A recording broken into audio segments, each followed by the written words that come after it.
Not over yet para sa koponan ng Chocomocho Flying Titans. Signal hindi pinaisan ng CMFT sa Game 2. Cherry Bomb si Rondina. Kayod Kalabaw activated ang mga atake. Riri Meneses di nakapag-amas, binawian pa ni Mad Dayag. Chocomocho humirit pa ng isa pang laban. Pero bago natin yan pag-usapan ay don't forget to subscribe and hit that notification bell para updated ka sa mga latest and upcoming videos. Hindi pa nga tapos ang laban, extended pa sa Game 3 ang CMFT versus Signal sa semis. Matapos kumayod ang Chocomocho upang umabante pa sa Game 3. Nagtapos ang laban na may 3 sets lamang at pinangunahan niya ni Cherry Bomb si Rondina sa score na 25-23, 25-22 at 25-22.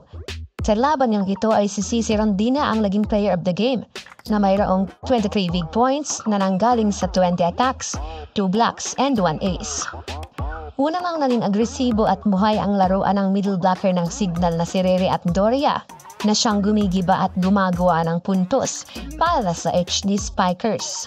Nung una ay hindi pa makapagbasag ng pader si Sisid dahil napapayuan siya ng mga blockers ng Signal. Halos banday sarado siya kay Riri.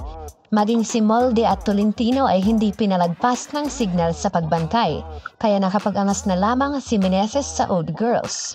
Pero pagkatapos maangasa ng CMFT ay dito na nagsimulang mag-arangkada, na pinangunahan niya ni Rondina dahil dyan nagtanggal na ng lawig sa katawan ng Quibi Girls, kaya maging si Dina Wong ay maganda na ang ibinibigay na set na paikot niya ang lahat ng kanyang spikers upang gibain ang depensa ng Signal. Sa kupunan naman ng Signal ay tahimik si Vanny Gandler, kung kaya't sinamantala ito ng Flying Titans. Butas din ang floor defense ng Signal, kaya pati si Madayag at Sinunag ay nagbigay na din ng puntos para sa Ubi Girls. Dahil dyan ay nakuha ng Ubi Girls ang tatlong magkakasunod na set na di nagkakalayo ang score. Iba-iba ang naging laro ng Signal kumpara sa naging performance nila Game 1 against CMFT. Dahil dyan ang Chocomocho Flying Titans extended the series. At ang sunod nilang laban ang pinaka-importanting laban dahil dyan nakasalalay ang kanilang pangalan upang makarating sa championship game.